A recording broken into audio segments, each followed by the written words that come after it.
নলবাৰীৰ লাভ জেহাদৰ ঘটনাৰ চাঞ্চল্যৰ মাৰ নৌজাওঁতেই এইবাৰ নগাঁৱত এটা ঘটনা সংঘটিত হৈছে যি ঘটনাই সকলোৰে চকু কপালত তুলিছে।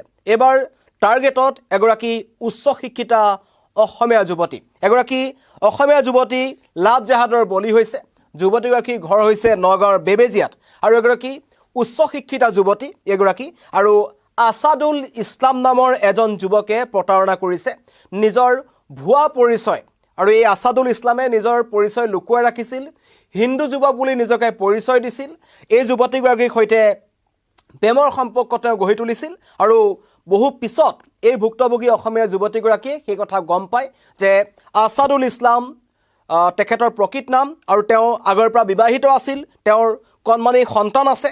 আৰু পিছত এই যুৱতীগৰাকীক তেওঁ প্ৰলোভনেৰে বিয়া কৰাইছিল অসমীয়া যুৱতীগৰাকীক আৰু তেওঁ কৈছিল যে তেওঁ অবিবাহিত। আৰু বিয়াৰ পাছতেই কিন্তু এই অসমীয়া যুৱতীগৰাকীৰ ওপৰত শাৰীৰিক আৰু মানসিক নিৰ্যাতন আৰম্ভ কৰিলে এই আছাদুল ইছলামে।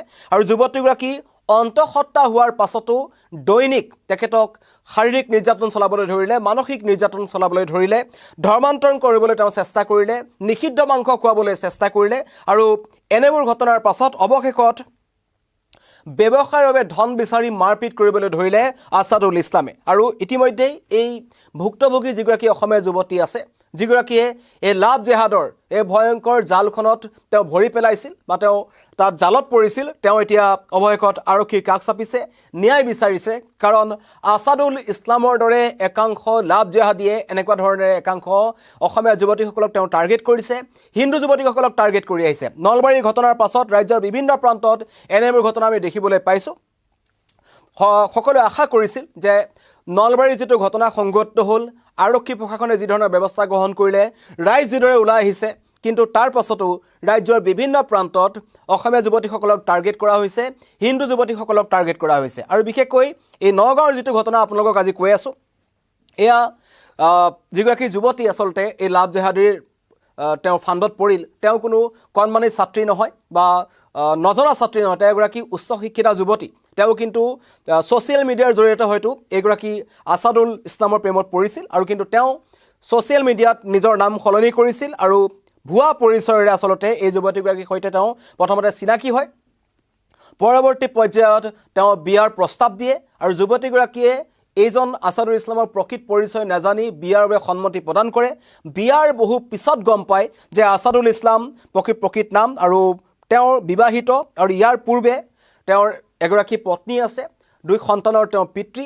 আৰু যেতিয়াই দিন বাগৰিবলৈ ধৰিলে লাহে লাহে এইগৰাকী অসমীয়া যুৱতীৰ ওপৰত শাৰীৰিক আৰু মানসিক নিৰ্যাতন আৰম্ভ কৰিলে।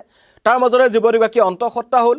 অন্তঃসত্ত্বা হৈ থকা সময়তো যুৱতীগৰাকীক মাৰপিট কৰিবলৈ ধৰিলে আৰু শেষত ধন বিচাৰি তেওঁক শেষত ধৰ্মান্তৰিত কৰিবলৈ চেষ্টা কৰিলে। আৰু তাৰ পাছত ব্যৱসায়ৰ কাৰণে ঘৰৰ পৰা টকা আনিবলৈ বলপূৰ্বকভাৱে হেঁচা প্ৰদান কৰিলে আৰু প্ৰাণনাশৰ ভাবুকি প্ৰদান কৰিলে। অৱশেষত ন্যায় বিচাৰি এতিয়া এই ভুক্তভোগী যুৱতীগৰাকী আৰক্ষীৰ কাষ চাপিছে। আৰু এই সমগ্ৰ ঘটনাই নগাঁও জিলাখনত এক চাঞ্চল্যৰ সৃষ্টি কৰিছে। কাৰণ নগাঁও জিলাখনৰ বিভিন্ন প্ৰান্তত এনেকুৱা ধৰণৰ লাভ জেহাদী, বিভিন্ন ধৰণৰ অপৰাধীসমূহ তেওঁলোক লুকাই আছে আৰু নগাঁও জিলাখনত তেওঁলোকৰ দপদপনি দিনক দিনে বৃদ্ধি পাবলৈ ধৰিছে। এই আছাদুল ইছলামৰ দৰে একাংশ বিবাহিত মুছলমান লোকে আচলতে এনেকুৱা একাংশ অসমীয়া যুৱতী বা হিন্দু যুৱতীসকলক টাৰ্গেট কৰে।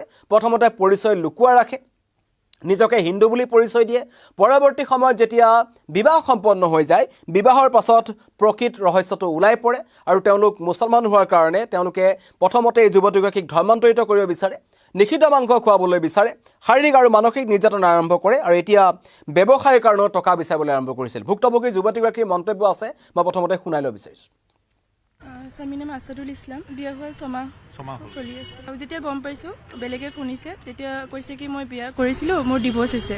আৰু মই মোৰতো বিশ্বাস হোৱা নাছিলে। পিছত তেওঁলোকৰ ফেমিলি, মা দেউতা আৰু তেওঁলোকৰ বন্ধু চাৰ্কল যিমানবিলাক আছে তেওঁলোকে কৈছে ডিভোৰ্চ হৈছে, এতিয়া ঘৰৰ ওচৰতে মাতি দিছে, এইখিনি থাকে। পিছত যেতিয়া মই ঘৰত গৈছোঁ, তেতিয়া মানে যিটো হাজবেণ্ড ৱাইফৰ ৰিলেশ্যন হয় তেওঁলোকৰ আছে, তো তেনেহ'লে কেনেকৈ ডিভোৰ্চ হৈছে? তোমাক ধৰ্মান্তৰকৰণ কৰিছিল নেকি? তোমাক মুছলমান ধৰ্মলৈ ৰূপান্তৰ কৰিছিল? কৰিছে। তোমাৰ নাম কি দিছে? তেনেকুৱা নামটো চেঞ্জ কৰা নাই, দত্ত বেগম কৰিছে। আঢ়ৈ মাহ। তাৰপিছত তোমাক কি এবৰ্চন কৰিবলৈ প্ৰেছাৰ দিছে? তেওঁলোকৰ কি কৰা নাই, মানে তাৰ মা আৰু মানে সিহঁতৰ ফেমিলি মানুহে কৈ আছে এবৰ্চন কৰিব লাগিব। তোমাক মানসিক আৰু শাৰীৰিক নিৰ্যাতন কৰি আছে? কৰি আছে। অল ফেমিলি কৰি আছে তেওঁলোকৰ সকলোৱে কৰে আৰু মাকে মই পইচা ঘৰৰ পৰা যদি আনি দিলোঁ তেওঁলোকে মোক এনেকৈ মাৰে চুলিত ধৰে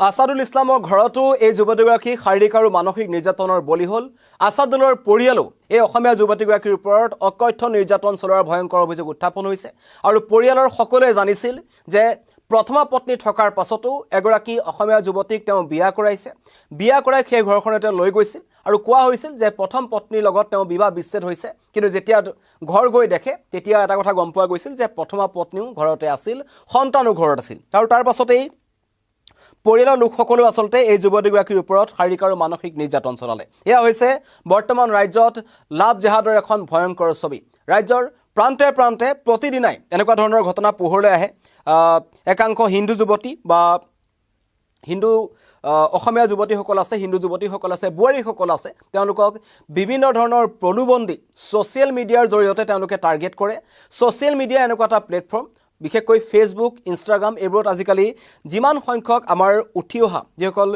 কলেজৰ ছাত্ৰ ছাত্ৰীসকল আছে তেওঁলোকে অত্যাধিক ব্যৱহাৰ কৰে আৰু সেইবোৰতে আচলতে এই লাভ জেহাদীবোৰে তেওঁলোকৰ যিটো ফাণ্ড আছে যিটো জাল আছে জালখন পেলাবলৈ চেষ্টা কৰে তেওঁলোকে ফেক একাউণ্ট তেওঁলোকে খুলি লৈ তেওঁলোকে হিন্দুৰ নাম লৈ তেওঁলোকে এগৰাকী হিন্দু যুৱতীৰ সৈতে প্ৰথমতে কথা পাতে আৰু পৰৱৰ্তী সময়ত তেওঁলোকক যথেষ্ট আশা দেখুওৱা হয় আৰু পিছত বিয়াৰ পাছত কিন্তু প্ৰকৃত পৰিচয় ওলাই পৰে যিদৰে এই বেবেজিয়াৰ এগৰাকী উচ্চ শিক্ষিতা যুৱতী যিগৰাকীৰ লগত এই ঘটনা সংঘটিত হ'ল তেওঁ এই সমগ্ৰ ঘটনা আগবঢ়াইছে যে কেনেকৈ চিনাকি হৈছিল আৰু পৰিয়ালৰ লোকে আচলতে কেনেকৈ তেওঁক আওপকীয়াকৈ আছাদুল ইছলামক সহায় কৰিছিল এতিয়া আৰক্ষীয়ে তদন্ত কৰিছে আৰক্ষী তদন্তত হয়তো স্পষ্ট হ'ব যুৱতীগৰাকীয়ে কিন্তু স্পষ্টকৈ কৈছে যে অন্তঃসত্ত্বা হোৱা অৱস্থাত তেওঁৰ ওপৰত অকথ্য নিৰ্যাতন চলোৱা হ'ল ভুৱা পৰিচয় দি লাভ জেহাদৰ বলি হ'ল এগৰাকী অসমীয়া যুৱতী আৰু প্ৰথমা পত্নী থকাৰ পাছতো এটা সন্তান থকাৰ পাছতো মিছাৰ আশ্বাস লৈ বা মিছাকৈ তেওঁ জনাই এগৰাকী যুৱতীৰ সৈতে তেওঁ